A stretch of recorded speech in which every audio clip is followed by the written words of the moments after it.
So you start by placing the tie base onto the multi-unit with the separable fastener, and that torque driver doesn't allow you to overseat the separable fastener and unintentionally dislodge it. So in this case we're doing a maxillary all on 6, so we'll go ahead and place all 6 of those tie bases and prosthetic screws.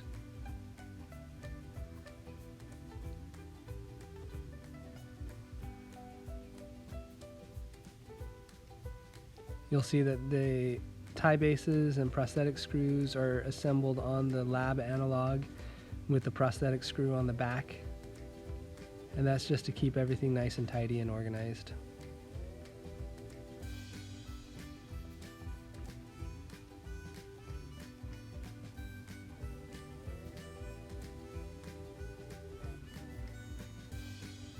It's a lot easier to find small parts if they're attached to larger parts. And then I'm going to go through and just check with a standard star driver and just feel for any kind of resistance. Any resistance tells me that those tie bases are completely seated and they're ready for pickup. So now that those parts are in place, we're going to take the denture and just see if there's any binding. And here I feel a little bit of rock. So we are binding, and the easiest way to find out where that is to just take some bite registration material and see where you burn through the bite registration material in the denture. That'll show you where you need to adjust. So to do that, I place bite registration material into the denture. Just a little bit will do it. And then I cover that bite registration material with some Teflon tape. The Teflon tape has 2 big advantages. First, it prevents material from getting onto the tie bases and any parts that I don't want to have to clean up. But 2, it makes it so that I don't have to wait for the bite registration material to set up before I remove it. It won't stick to anything, so I can just seat it in there, push down, give it some force, and then pull it right out. So the bite registration material is not set yet, but because the Teflon tape was in place, it didn't stick, so I can pull it out. We'll set that to the side and start our blockout. I use liquid dam or cool dam, and the reason why is because this material, even when it's cured, it stays resilient. It doesn't get stiff, so it's a really good material for blocking out. In this case, the knot or the knot was kind of getting in the way of my tie base, so I just use this perio probe to hold it down away from the tie base while I cure or have my assistant cure the material. So then we go ahead and just cover all the sutures and block out any part of the multi-unit abutment that is above the gingiva.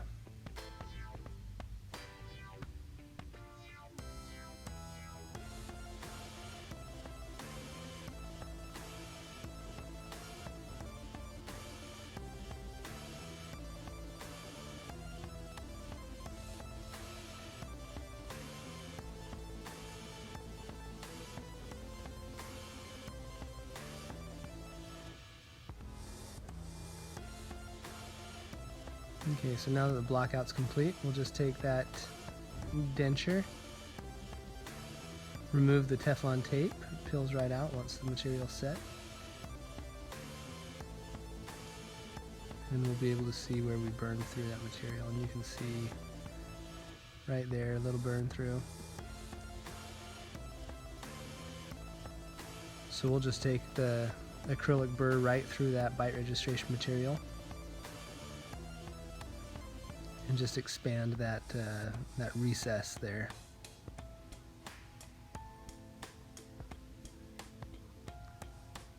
And while I'm at it, since it's going to allow the denture to seat a little bit further, I'll just take it into those 2 other wells on that right side.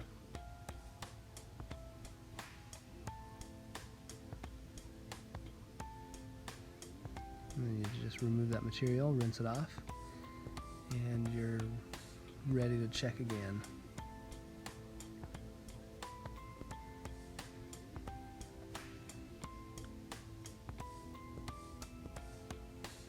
So here we'll put it back in his mouth and feel for any rocking or any binding. So I'm going to put some force on it. His eyes told me that I maybe pinched something, but it's completely seated, so we're good to go.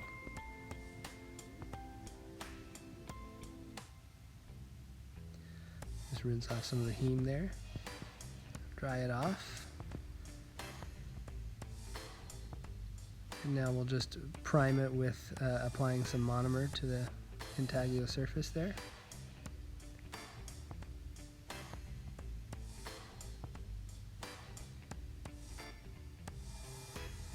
Okay.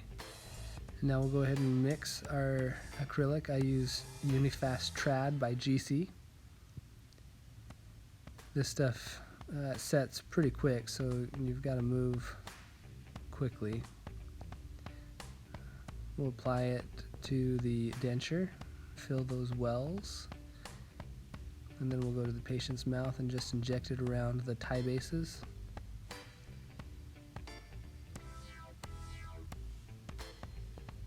I'm a firm believer that any viscous material needs to be told where to go.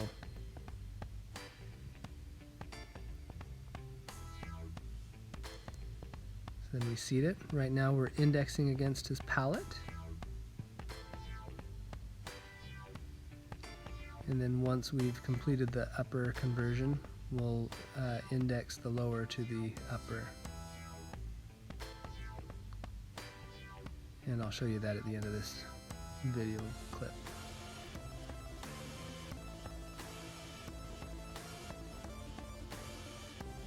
So this Unifast Trad, like I said, it takes about 3 minutes to set up. It does generate quite a bit of heat, so I'm going to cool it with some air and possibly some water. In this case, air was sufficient to keep him comfortable.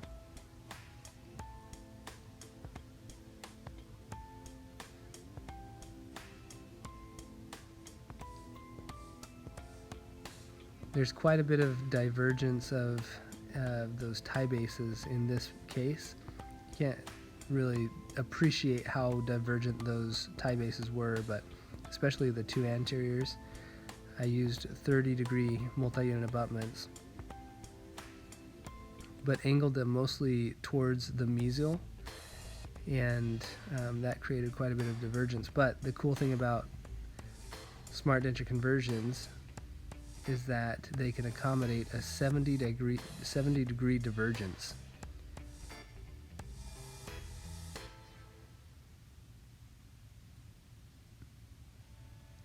And here we go. To remove it after the acrylic is set, I just take the back end of my cotton forceps, give it some force, come to the other side. In this case, it was a little uncomfortable for him, so I went back to the right side. And went as far distal as I could go, just to get a little better leverage on it. And then pop, comes right off. And then you evaluate your tie bases. A little suture came out there, but evaluate your tie bases, make sure they're stable in the denture, set it aside, and now we have these plastic caps that just slip on over that threaded post that's still in the multi-unit abutment. And that'll keep the tissue from collapsing in over the multi-unit, making it difficult to get the prosthesis seated after I've finished my laboratory steps.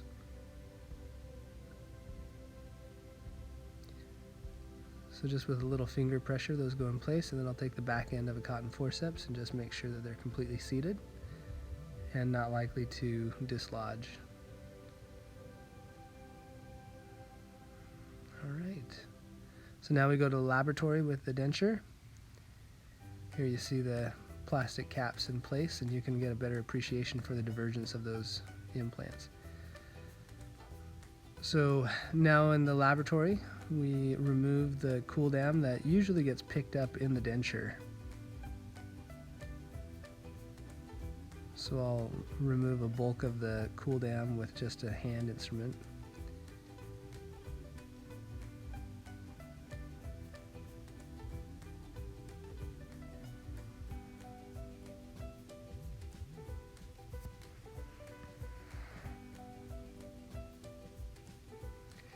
And then I'll take a round burr and just go in and clean up as much as I can within reason around that tie base so that we can have acrylic up against that tie base.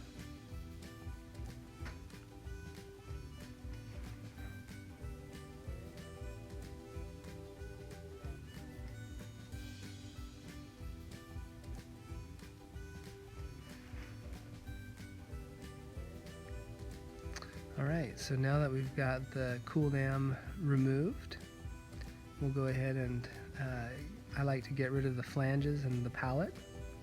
So I'll just take a little disc, figure out how to situate my hands without cutting my fingers off, and get rid of the flanges.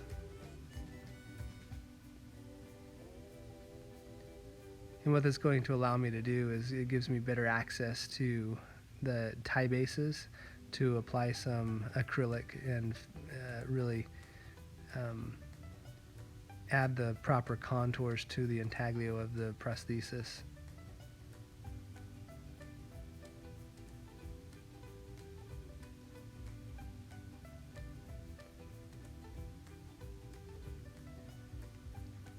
I essentially like to get my contours all set and leave my screw axis creation until the very last step. That way I'm sure that my tie bases are completely embedded in acrylic.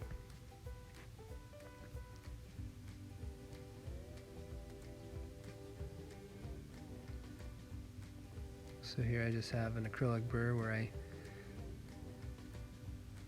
carve the palatal extent.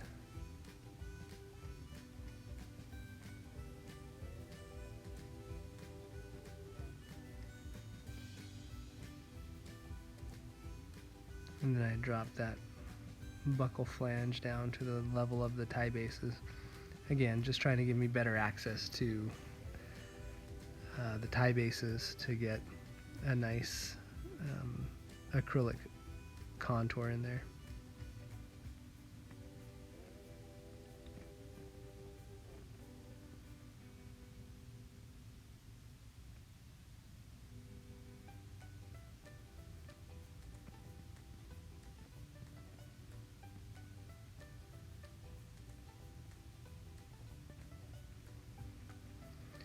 Now I'll go ahead and get rid of the distal extension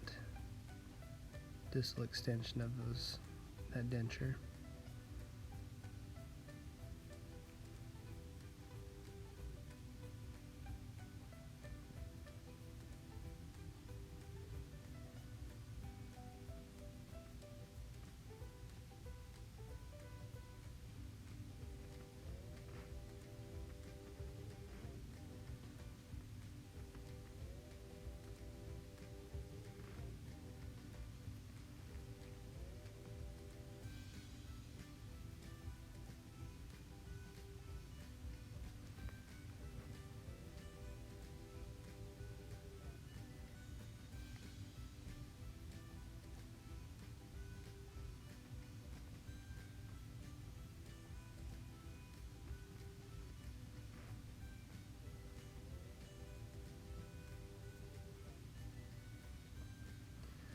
So I'll go ahead and just start polishing the part that I've cut back.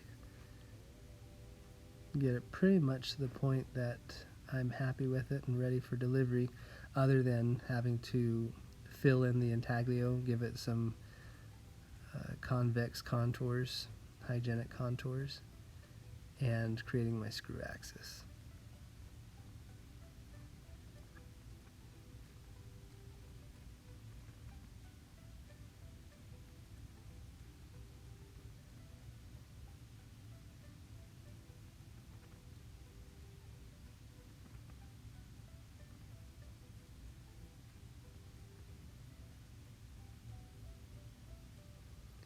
All right.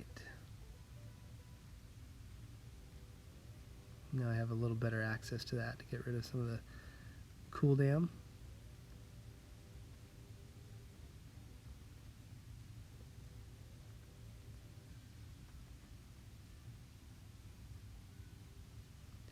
And Now we'll go ahead and just paint on some acrylic to fill in the cavitations that we've created in removing the cool dam and give it a nice convex contour. Obviously you have to be careful not to get acrylic into the tie base, the mating surface of the tie base. That's easy enough to do if you're just careful.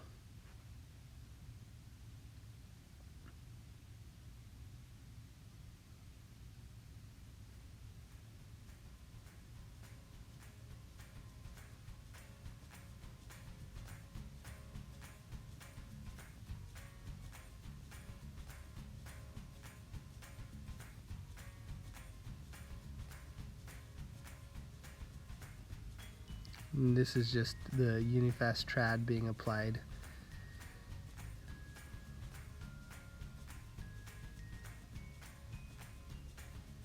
Alright, so after that's been cured in the pressure pot for about 5 minutes, I go ahead and start my screw axis creation.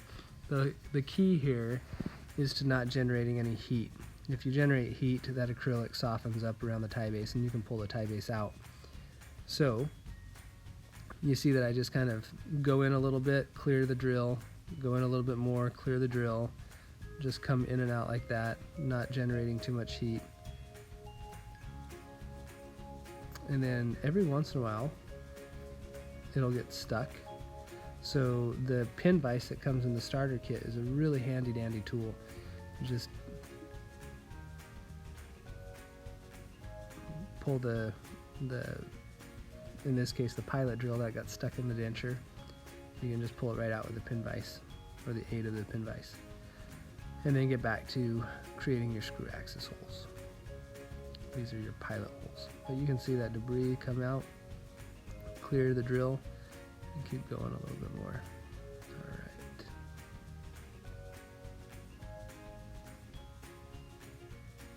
If you get stuck, don't force it, just get that pin vise tool so that you don't generate heat and you don't have to worry about pulling that tie base out.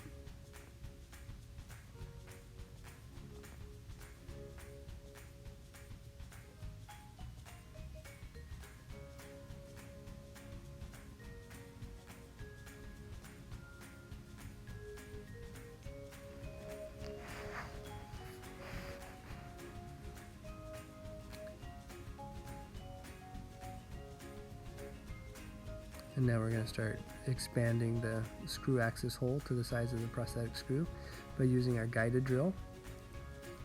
And then I always use my finger to counter the pressure that the tie base might experience. In this case, the separable fastener head came out on the guided drill, which is great, but it doesn't always happen that way. So here you see countering the pressure with my finger. I don't have to worry about hurting my finger because that guided drill is going to bottom out on the top of the tie base. So I can actually use my finger as a guide to follow that hole.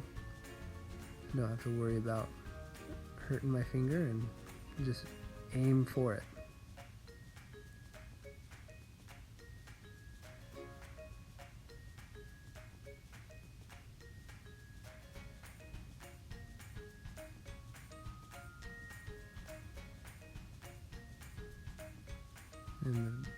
And the separable fastener head came out, which is great.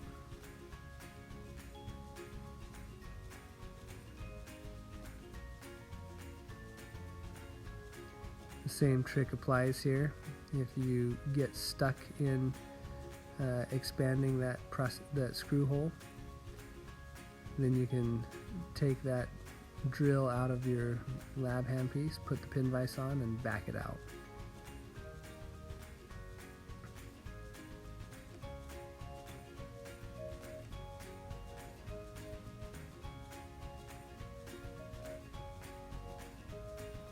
If you're doing these, you'll really come to appreciate the value of that pin vise.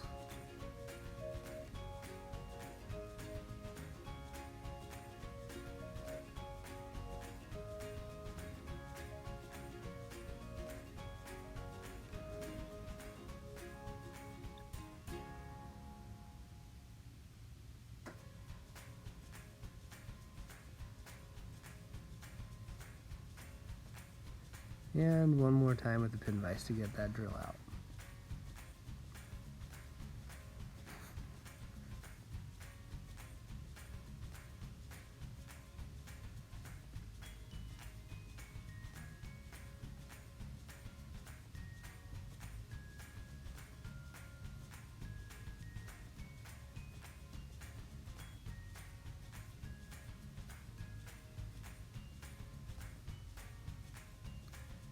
And then you can see that I'm countering the pressure from the drill on the tie base with my finger.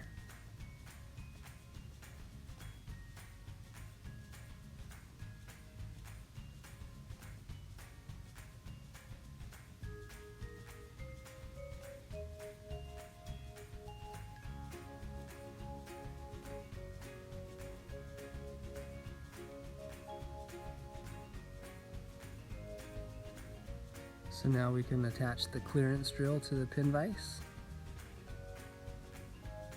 And this is slightly undersized to the last drill that we just used. And that'll go in and just make sure we have a clear path for the head of the separable fastener to come out of that hole. Sometimes it comes out on the tip of that clearance drill. Sometimes it doesn't, and so when it doesn't, we can actually just take the pilot drill or take some compressed air and blow it out.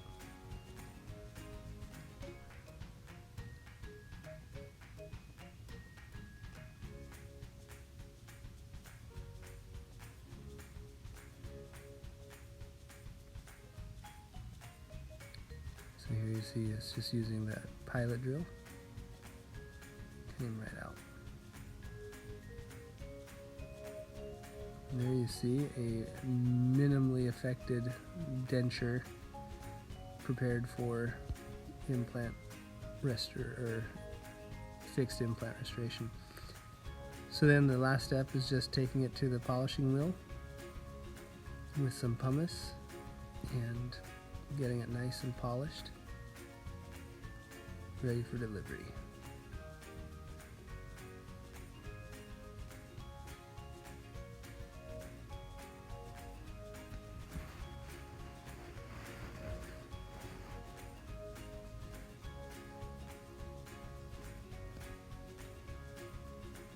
So here you see prosthesis ready for delivery, and the occlusal surface is still completely intact except for the minimal screw axis for the screw axis. So here, the nice thing about those press-on caps to protect the tissue from collapsing over the multi-unit is now you can use those to unscrew the threaded post that remained in the multi-unit. We do have a retrieval tool, but when you use these plastic caps, you don't really need the retrieval tool.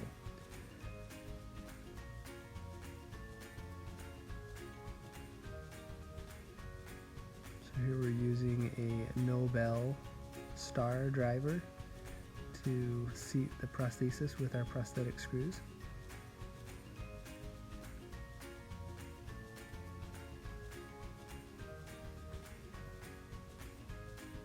And those prosthetic screws are located on the back end of the laboratory analogs included in the kits.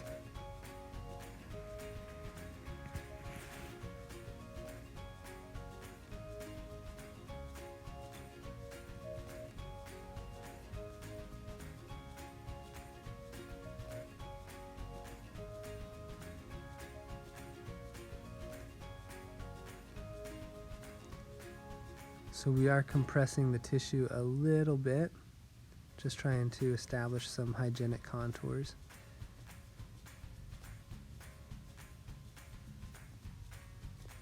And now we proceed with the lower pickup by luting it to the upper denture with some triad gel on the canines and first molars. And then we just rotate the mandible into position and then repeat the laboratory processes to have a beautiful and minimally affected prosthesis. And then what you end up with is just a beautiful, perfect occlusion because of the way you did your lower pickup. in the ideal occlusion, there's no real adjustments needed.